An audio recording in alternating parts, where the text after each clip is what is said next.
segala cara gitu loh Bu, untuk menipu mangsanya. Iya, Nah, iya, buktinya iya. tadi, Ibu lihat itu di video tadi. Heeh. Si ular itu kan bersembunyi dan kayak mampu menyerupai warna batu karang gitu loh. Iya sih Pak. Heeh. Dan burung yang terkenal dengan ketajaman matanya itu mampu ditipu gitu loh Bu. Nah, itu maksud Bapak yang licik itu tadi. Oh gitu ya Pak ya. Berarti kalau digambarkan iblis itu kayak ular gitu tak Pak? Iblis itu benar-benar licik untuk nipu kita gitu tak Pak? Kalau menurut Bapak sih ya itu 100% benar Bu. Iblis itu sangat pintar loh Bu. Bahkan dia itu jago. Strategi untuk melumpuhkan lawannya itu gampang banget dia. Iya. Nah, kalau kita nggak waspada, kita ini pasti mudah masuk dalam tipu daya si iblis Bu. Percaya deh. Bentar-bentar Pak. Kok Ibu jadi bertanya-tanya ya? Tanya apa itu Bu? Gimana sih caranya iblis itu menipu kita? Kan iblis itu nggak kelihatan loh Pak. Nah, ini nih pertanyaan menarik nih Ibu ini. Kayaknya kita ini butuh waktu khusus ini Bu untuk menjelaskan ini. Tetapi sebelum kita ngobrol-ngobrol lebih jauh, tadi Bapak lihat Ibu itu ada kayak masak sesuatu itu. Oh, iya, hampir lupa. Pakai bungkus singkong Pak. Oke, bentar ya, Ibu lihatnya dulu. Ya Bu, sekalian sama itu ya Bu, sama kopinya buat Bapak.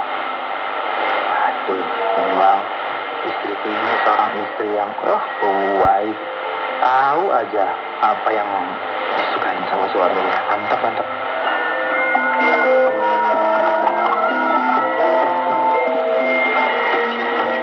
Ini Pak, kopinya. Ini sama singkongnya sekalian. Kan ini kesukaan Bapak, ya kan? Selain dadar gulung. Benar, Ibu tahu aja sih kesukaan Bapak. Emang nggak salah pilih deh Bapak ini. Alah, mulai.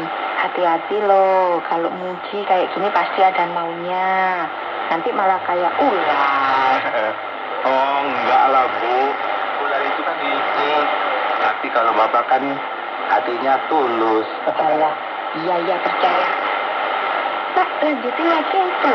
Ibu kok penasaran sih cerita tentang iblis yang nggak kelihatan tapi bisa nutup kita itu loh Pak? Iya. Itu gini Bu. Bapak lanjutin ya. Jadi sebelum Bapak lanjutkan, kira-kira menurut Ibu, apakah kita bisa lihat sifat-sifat yang ada di dalam diri manusia apa enggak menurut Ibu? Misalnya kayak sifat licik gitu loh Bu, malas, terus apa lagi ya? Bohong, rakus, sombong, pemarah, tidak penurut dan lain-lain lah pokoknya sifat-sifat manusia. Ya gimana ya Pak ya? Kalau semua sifat itu ya kan nggak kelihatan toh Pak. Tapi ya tahu sendiri kan kalau Bapak lagi marah kelihatan banget. Bukan mukanya nakutin, suaranya keras gitu. Iya. Emang gitu ya kalau Bapak marah? Ya emang gitu.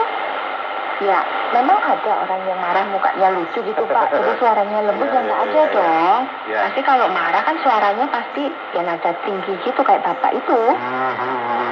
Itu deh Bu. Kalau hati kita itu kayak sedang panas atau lagi emosi gitu, kita itu kadang cenderung tidak ini loh Bu, apa ya istilahnya, mampu mengendalikan diri. Nah, ujung-ujungnya suara meninggi, kemudian tindakannya cenderung kasar gitu loh Bu. Nah, iya.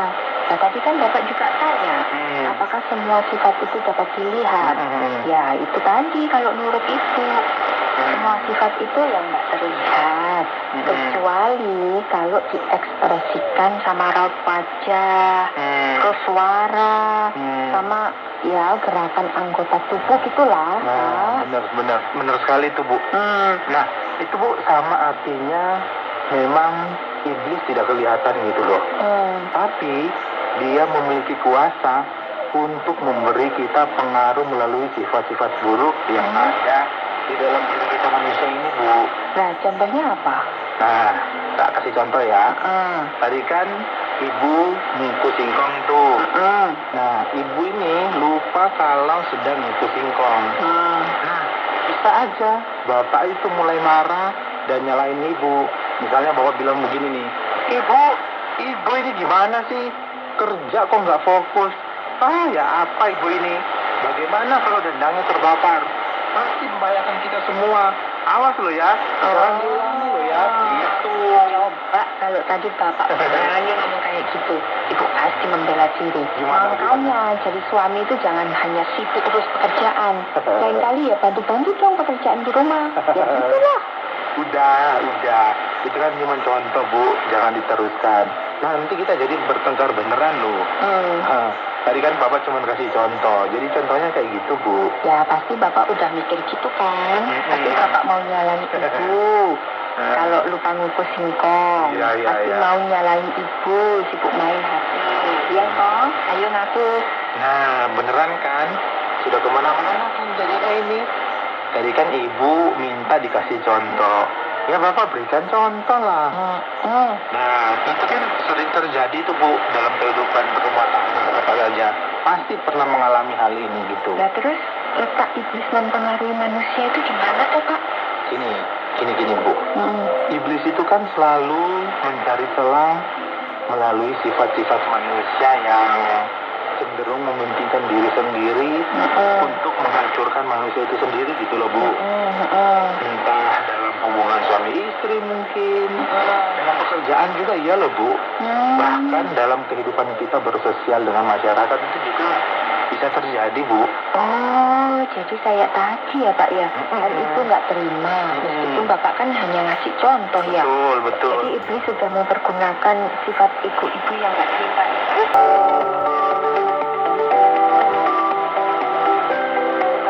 Saudara, terima kasih sudah mendengarkan program Jembatan Hati. Program ini dipersembahkan atas kerjasama Yayasan Terang Warna Taruhan Kota Batu, Jawa Timur dan penerbit Kalam Hidup Bandung, Jawa Barat. Apabila ada pertanyaan dan saran, silahkan kirimkan ke SMS atau WhatsApp nomor 081 333 777 386. Anda juga dapat mengakses penerbit Kalam Hidup melalui website di www.kalamhidup.com. Sampai jumpa.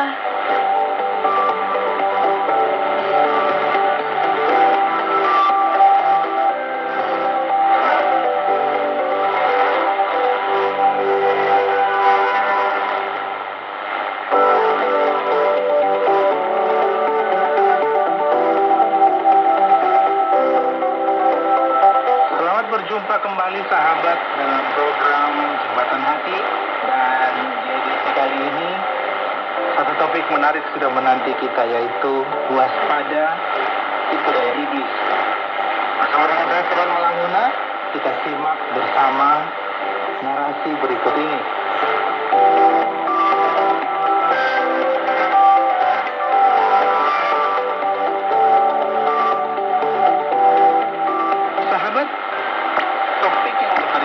Untuk menjadi bahasan dan renungan kita pada edisi ini adalah waspada tipu daya iblis.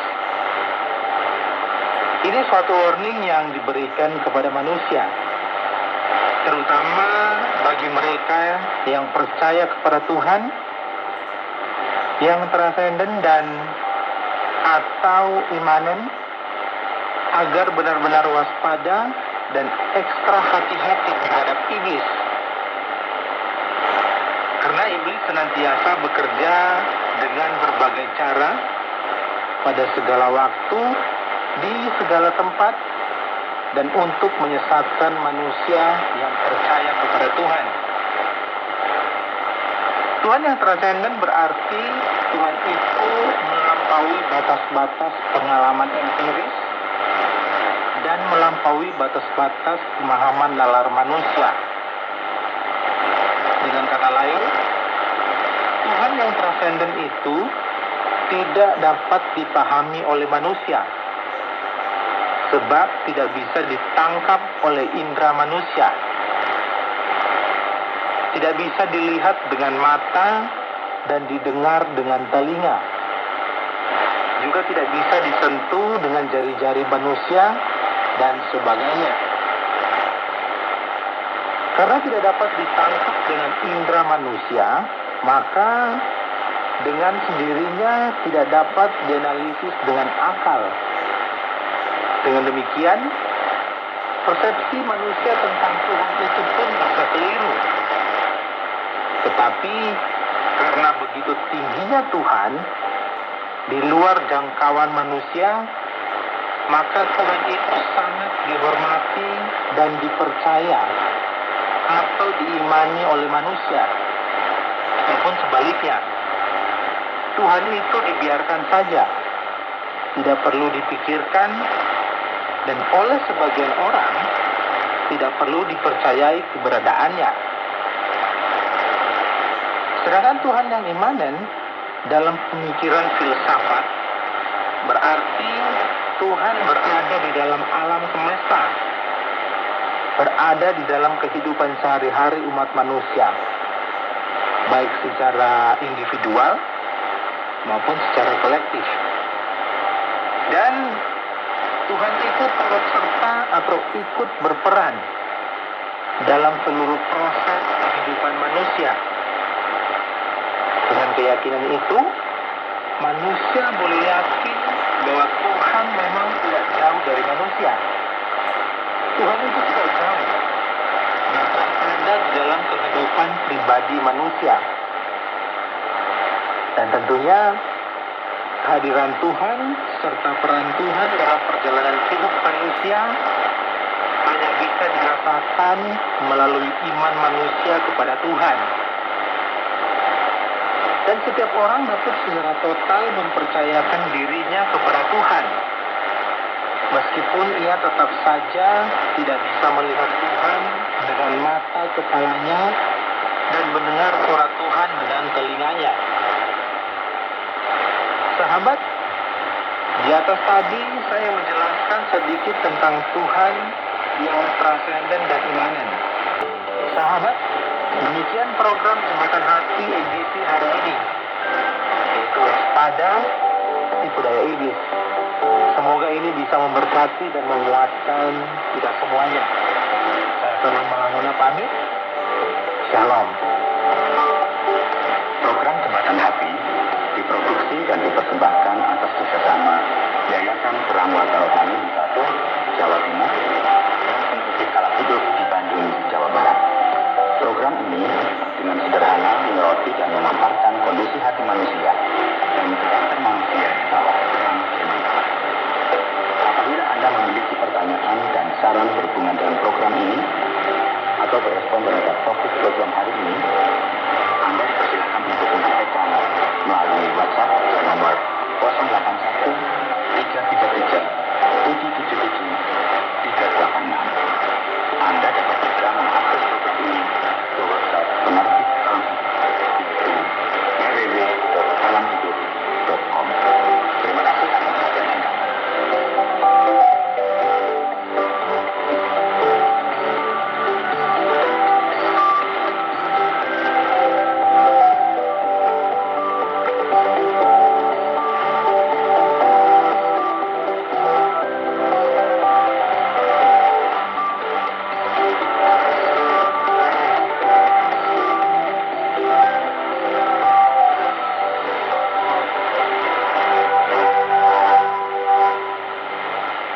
Sahabat, tanpa terasa 30 menit telah kita lalui bersama.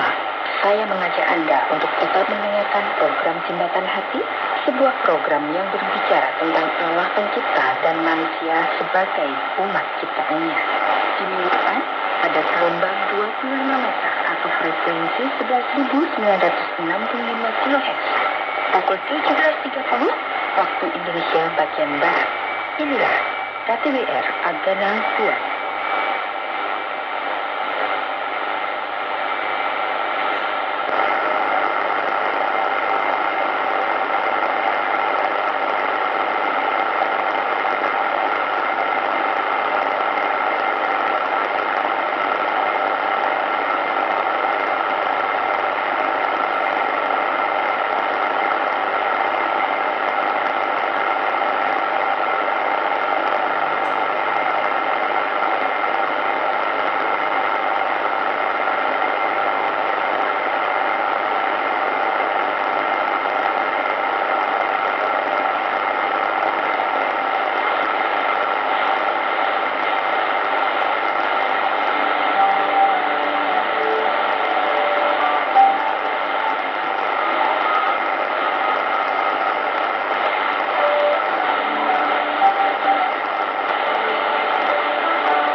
pada jam 18, frekuensi 11.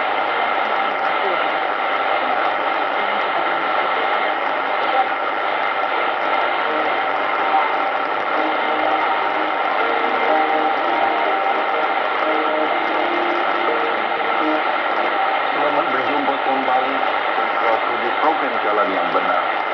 Berkata pada dalam Al-Ayat di buku Yohanes 14, dan merasa hatimu, saya lakukan Allah, dan kepadaku, di dalam rumah Bapa ada banyak tempat. Jika hal ini tidak benar, tidaklah kukatakan kepadamu, aku akan pergi menyediakan tempat untukmu. Jika aku pergi dan menyediakan tempat untukmu, aku akan pulang dan membawamu ke tempatku, supaya di tempat aku ada juga kamu berada. Kamu tahu jalan ke tempat aku pergi. Thomas berkata kepada Yesus, Tuhan, kami tidak tahu ke mana engkau pergi. Bagaimana kamu mungkin tahu jalan ke sana? Yesus menjawab,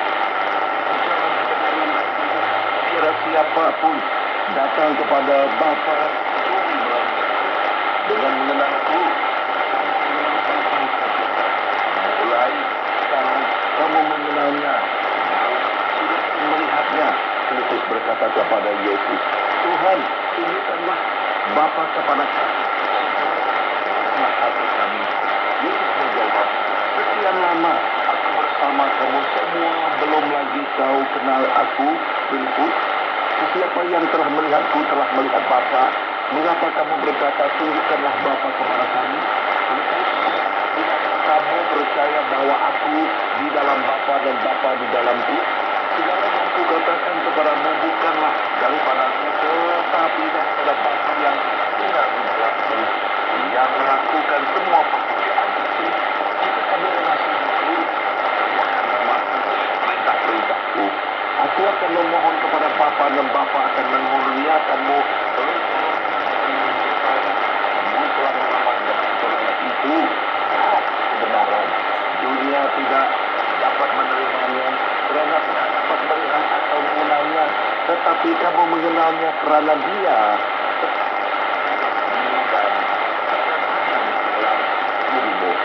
Aku tidak meninggalkan seperti anak yatim. Aku akan datang lagi mendapatkanmu. Tidak lama lagi dunia akan melihatku. Oleh sebab itu, kamu juga akan hidup. Setelah tiba hari itu, kamu akan tahu bahwa aku di dalam Bapa dan kamu di dalamku, dan aku juga di dalammu. Sesiapa yang menerima dan mematuhi perintah-perintahku, mengasihiku. Sesiapa yang mengasihiku akan dikasihi oleh Bapakku, dan aku juga akan mengasihi serta memperlihatkan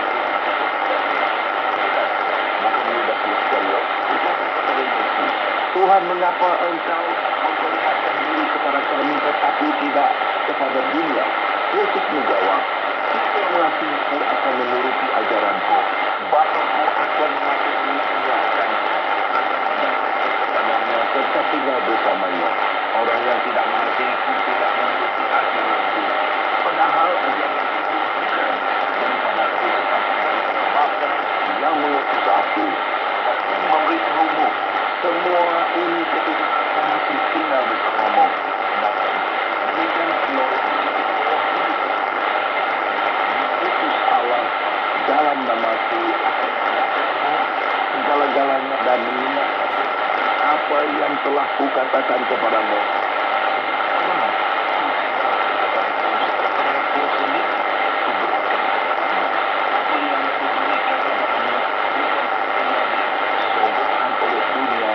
Jangan merasa, jangan takut. Sangat penting untuk Anda memahami karena secara itu nomor satu kata Yesus. Yesus katakan tentang penolong itu adalah roh yang tidak kelihatan, yang akan datang dan hidup. Yesus yang sejati. Yesus berkata, aku akan meminta kepada Bapa dan Ia akan memberikan kepadamu penolong supaya Ia menyertai kamu selama-lamanya, yaitu roh kebenaran. Dia akan tinggal di dalam kamu. Aku tidak akan meninggalkan kamu sebagai